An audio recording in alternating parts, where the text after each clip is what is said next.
में घोषणा की गई है कि आने वाले समय में 40 लाख बहनों को लखपति दीदी बनाएंगे। 40 लाख बहनें यानी असम के 40 लाख परिवारों में लखपति दीदी होगी। आप सोचिए गांव की अर्थव्यवस्था में कितना बड़ा बदलाव आने वाला है।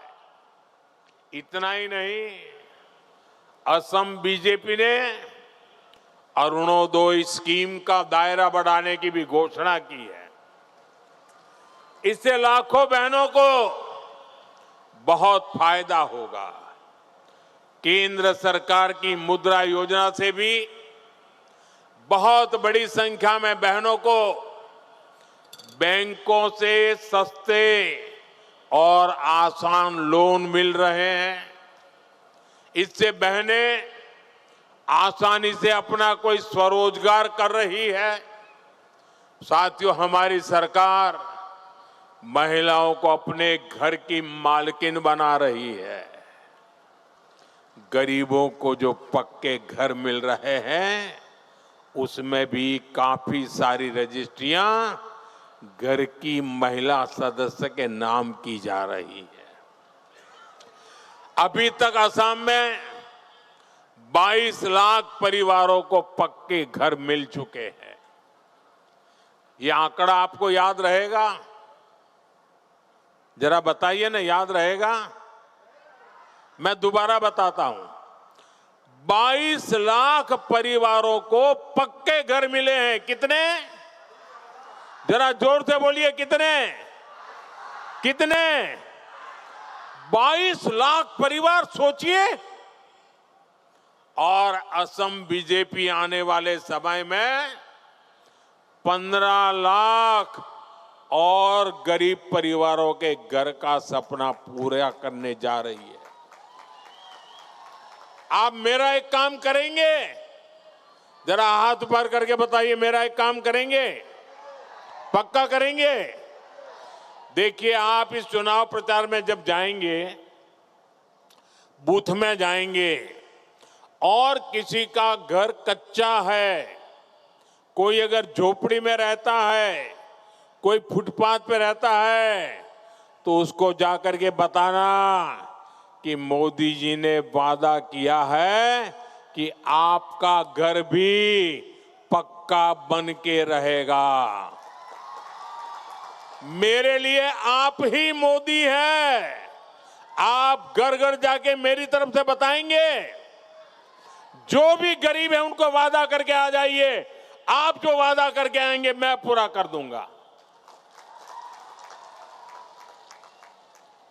साथियों, ये जो पक्के घर बनेंगे ना, अनेक घर महिलाओं के नाम पर बनेंगे। घर हो, टॉयलेट हो, बिजली, पानी और गैस का कनेक्शन हो, ऐसी सारी सुविधाओं से असम की बहनों का जीवन बदल रहा है। साथियों, विकसित असम के निर्माण में हमारे नौजवानों की बहुत बड़ी भूमिका है। इसके लिए असम में अच्छी सड़कों की, अच्छे ब्रिज की और आधुनिक रेलवे कनेक्टिविटी की बहुत जरूरत है। इससे खेती को भी फायदा होता है, उद्योगों के लिए भी आसानी होती है और टूरिज्म भी बढ़ता है। यही वो सेक्टर है जिसमें बहुत बड़ी मात्रा में नौजवानों के लिए, बेटे बेटियों के लिए रोजगार बनते हैं। साथियों, 10 साल पहले तक जब कोई असम आता था तो असम की बदहाली को देखकर हैरान होते थे। आज असम की कनेक्टिविटी को देखकर लोग खुशियों से भर जाते हैं। एक सकारात्मक हैरानी होती है। अभी कुछ ही समय पहले दुनिया ने असम का वो हाईवे भी देखा है याद है आपको? ऐसा हाईवे, असम का हाईवे, जहां लड़ाकू विमान हाईवे पर उतर रहे हैं। सीधा प्रसारण आप देख रहे थे प्रधानमंत्री की।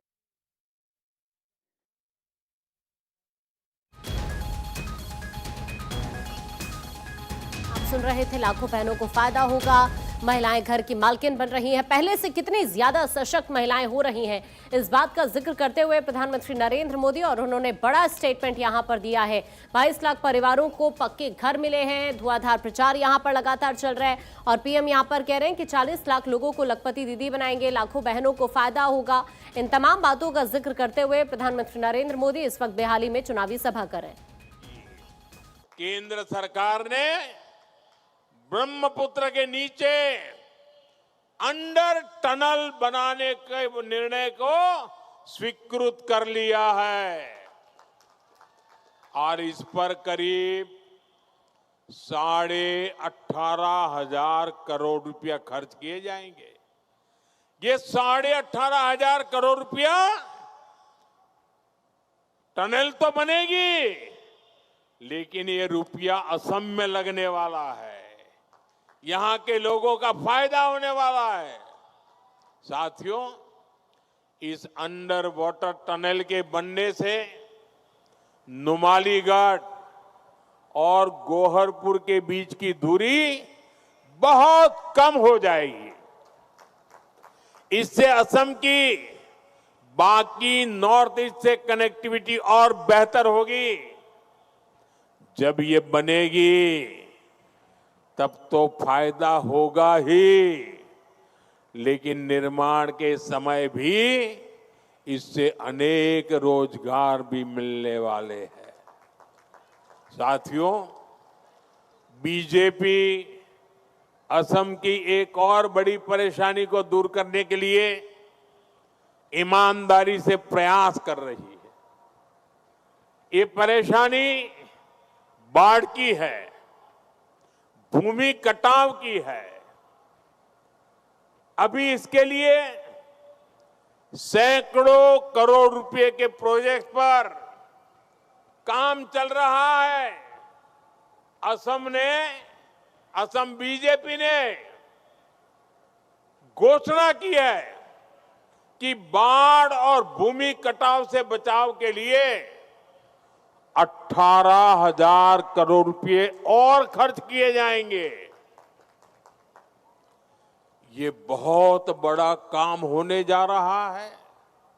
साथियों, बीजेपी एनडीए सरकार का एक बहुत बड़ा लक्ष्य असम को आत्मनिर्भर बनाने का भी है।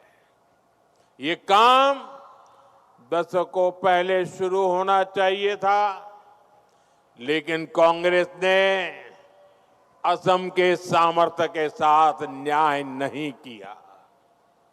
आज हमारी सरकार असम के सामर्थ्य को असम के विकास में लगा रही है। जैसे पेट्रोलियम सेक्टर है, बीते एक दशक में असम में पेट्रोलियम और पेट्रोकेमिकल उद्योगों को हमने बहुत बदल दिया है। मुझे ये बताते हुए बहुत गर्व है कि आज असम कच्चे तेल के उत्पादन में नए रिकॉर्ड बना रहा है। पेट्रोल, डीजल और गैस का उत्पादन बहुत अधिक बढ़ रहा है। आज जब दुनिया भर में तेल और गैस का संकट है, तब असम भारत को बहुत बड़ी ताकत दे रहा है। और इसलिए मैं कहता था, ए फॉर असम, अल्फाबेट का ए असम का ए। साथियों, पूरा देश जानता है कि कांग्रेस विकास विरोधी है।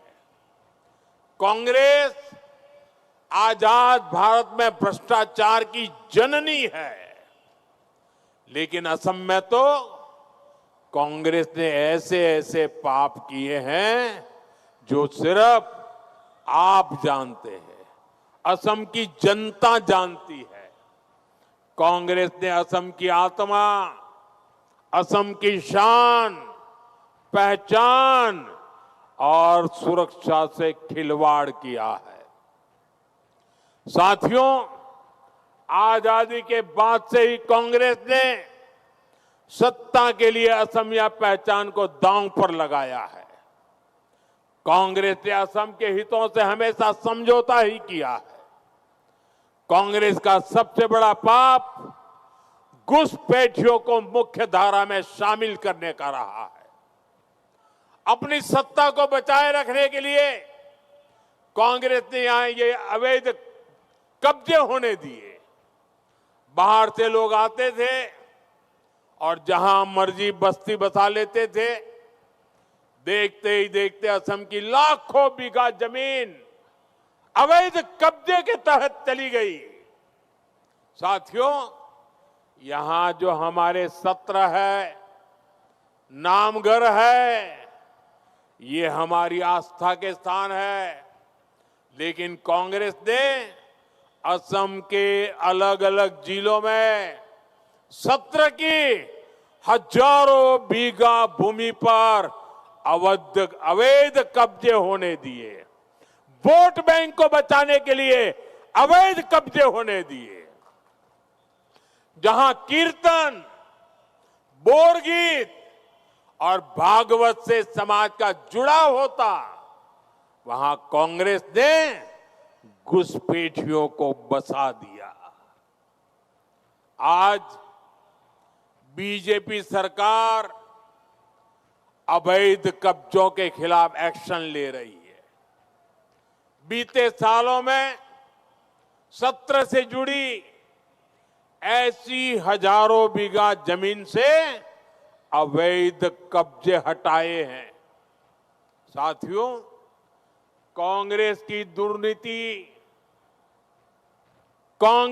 दुर्नीति ने असम की शान, यहां की सेंचुरी को, जंगलों को और एक सिंग वाले राइनो तक को नहीं छोड़ा। लाओ खोवा बुराचा पोरी में क्या हालत थी, ये आप सभी ने देखा है। लाओ खोवा बुराचा पोरी सेंचुरी अभी राइनो का घर हुआ करता था। कांग्रेस ने राइनो का घर छीनकर अपने वोट बैंक को दे दिया। इसलिए यहां राइनो को देखने के लिए लोग तरस गए। इसका सीधा असर टूरिज्म पर पड़ा, आपकी रोजी रोटी पर पड़ा, आपके रोजगार पर पड़ने लगा। साथियों, आपने बीजेपी एनडीए सरकार बनाई और हमारी सरकार ने अवैध कब्जे को हटाया। अब 40 साल बाद इस सेंचुरी में फिर से एक सींग वाले राइनो दिखने लगे हैं। ये सिर्फ घुसपैठियों से जमीन वापस लेने का अभियान नहीं है, ये असम की पहचान, असम की परंपरा और प्रकृति को घुसपैठियों से बचाने का अभियान है। लेकिन आपको सावधान भी रहना है। कांग्रेस अब खुलकर अवैध कब्जे के पक्ष में आ गई है। कांग्रेस खुलकर घुसपैठियों का बचाव कर रही है। इसलिए आपका एक वोट असम की सुरक्षा तय करेगा। घुसपैठ और घुसपैठियों के इरादे पस्त करेगा। आपोनार एटा भोटे अहो मोर हुरेखा। সুনিশ্চিত করে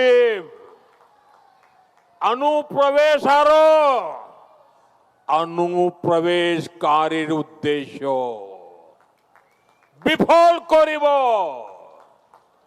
साथियों, एक तरफ बीजेपी एनडीए सरकार घुसपैठियों से अवैध कब्जा छुड़ा रही है, वहीं दूसरी तरफ यहां के संतानों को भूमि के अधिकार दे रही है। मिशन वसुंधरा के तहत 23 लाख से अधिक असम के मूल निवासी भूमि के मालिक बने हैं।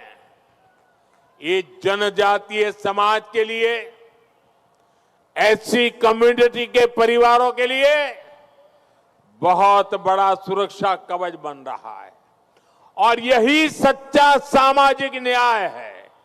यही बाबा साहब आंबेडकर के संविधान का सम्मान है।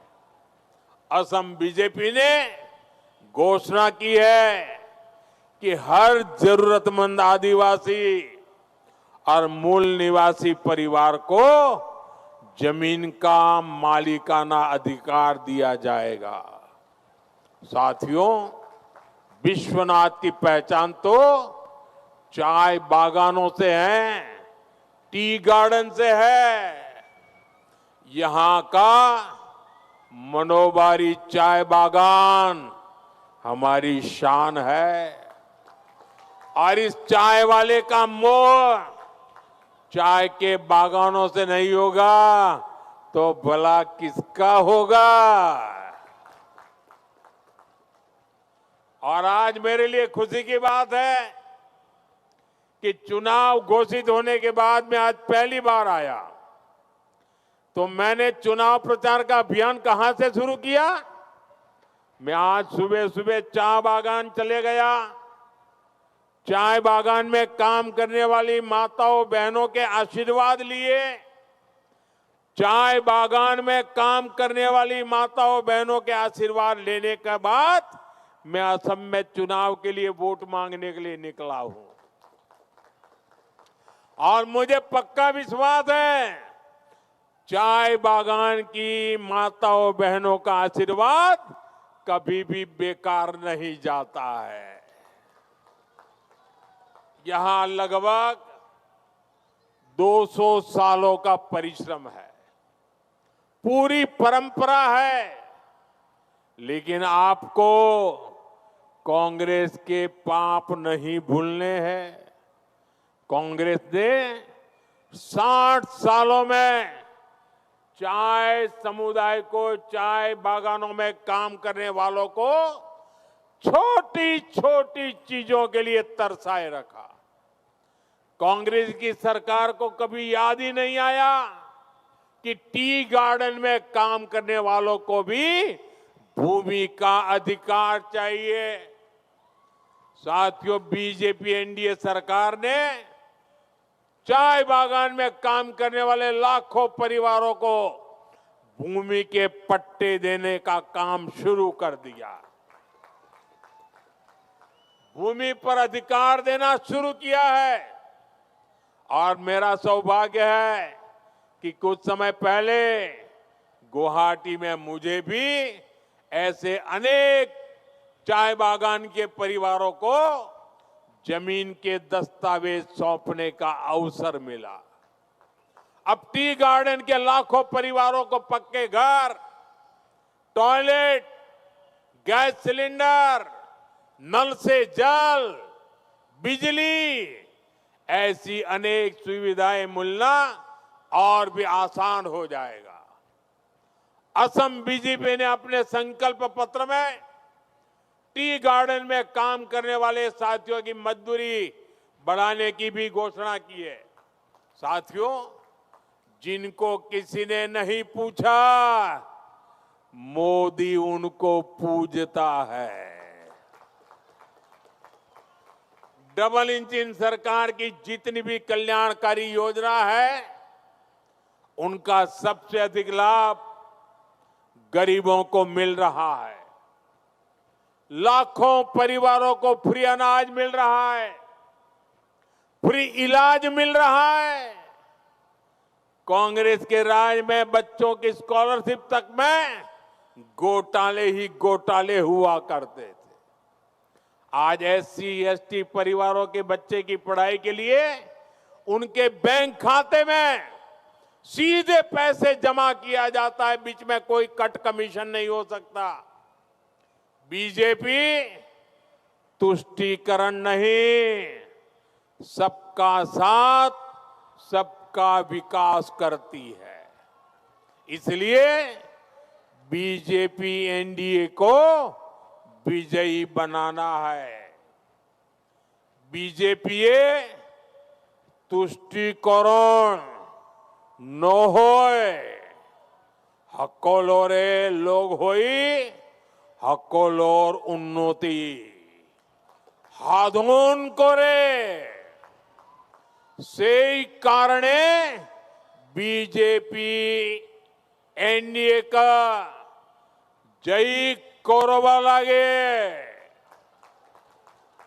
साथियों, आपसे बात करते हुए मैं कनकलता बरुआ और मुकुंद काकोती का भी, उनको भी पुण्य स्मरण करूंगा, उनका याद करूंगा। आजादी की लड़ाई में 17 साल की एक बेटी सीने पर गोली खाती है, लेकिन हाथ से तिरंगा नहीं छोड़ती। ऐसे बलिदानों ने हमें ये आजादी दी है। लेकिन कांग्रेस ने आजादी की लड़ाई का सारा श्रेय सिर्फ एक शाही परिवार को दे दिया। आज की पीढ़ी कांग्रेस की ये सच्चाई देखकर हैरान है। आज बीजेपी एनडीए को पूरे देश में समर्थन इसलिए भी मिल रहा है क्योंकि बीजेपी विकास भी करती है और विरासत का सम्मान, सुरक्षा और समृद्धि भी सुनिश्चित करती है। वही कांग्रेस को देश की विरासत से, देश के गौरवमयी इतिहास से नफरत है। साथियों, असम की जनता भारत रत्न भूपेन हजारिका जी का अपमान भी नहीं भूल सकती। बीजेपी एनडीए सरकार ने महान भूपेन हजारिका जी को भारत रत्न दिया, लेकिन कांग्रेस के जो वर्तमान अध्यक्ष हैं, उन्होंने इसका उपहास उड़ाया, मजाक उड़ाई। हमने तो कांग्रेस के उस नेताओं का भी सम्मान किया जिन्होंने असम के लिए, देश के लिए अपना योगदान दिया। लेकिन कांग्रेस अपने नेताओं को भी भुला देती है। आप याद कीजिए, बाबू छबीलाल उपाध्याय जी असम कांग्रेस के अध्यक्ष थे, उनका इतना बड़ा योगदान, लेकिन कांग्रेस ने उनको भी दरकिनार कर दिया। साथियों, यह हमारी सरकार है जिसने उनके नाम पर इंजीनियरिंग कॉलेज का नामकरण किया।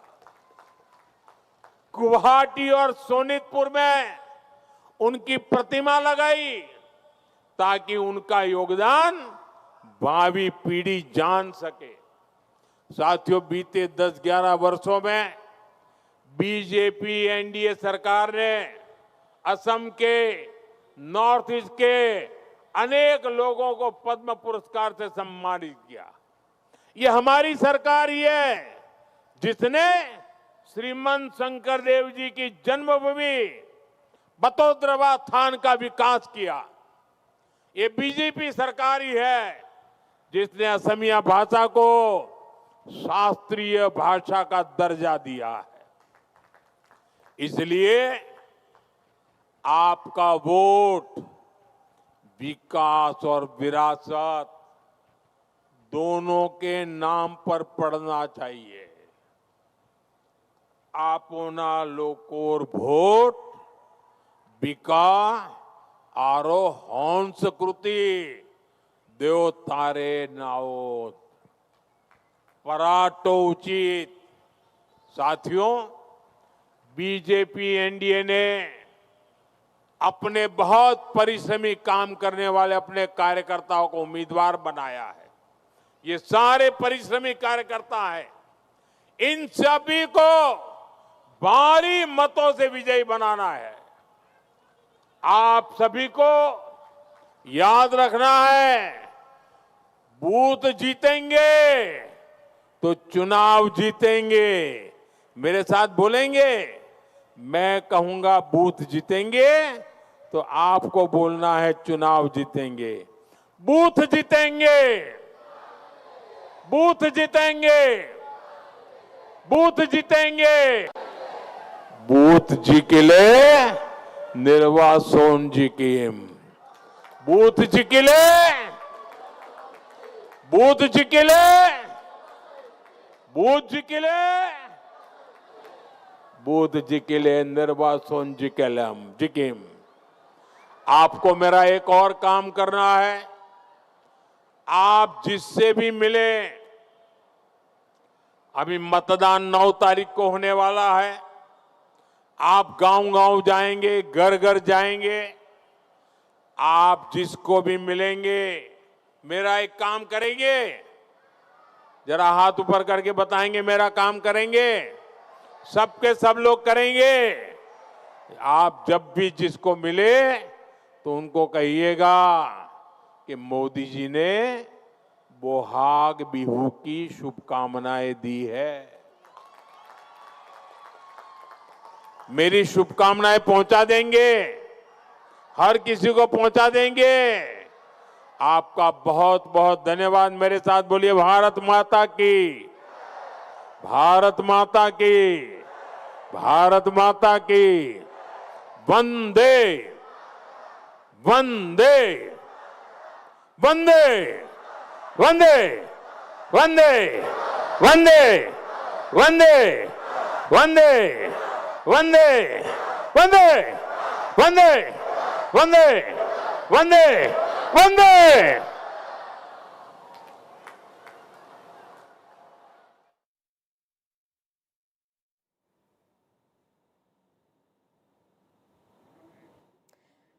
तो देखिए, ये तस्वीरें इस वक्त आप देख पा रहे हैं। प्रधानमंत्री नरेंद्र मोदी का संबोधन आपने सुना। असम विधानसभा चुनाव के लिए लगातार प्रचार प्रसार करते हुए प्रधानमंत्री, और इस वक्त विश्वनाथ से ये तस्वीरें आप देख पा रहे हैं। प्रधानमंत्री नरेंद्र मोदी की तरफ से यहां एक बार फिर से जीत का दावा किया गया, और आप कांग्रेस को आड़े हाथों लेते हुए प्रधानमंत्री नरेंद्र मोदी पहले से ज्यादा महिलाएं सशक्त हुई हैं, इस बात का जिक्र करते हुए जो वादे हमने किए उन वादों को हमने पूरा किया है, और कई बड़े वादे एक बार फिर से प्रधानमंत्री मोदी की तरफ से किए गए।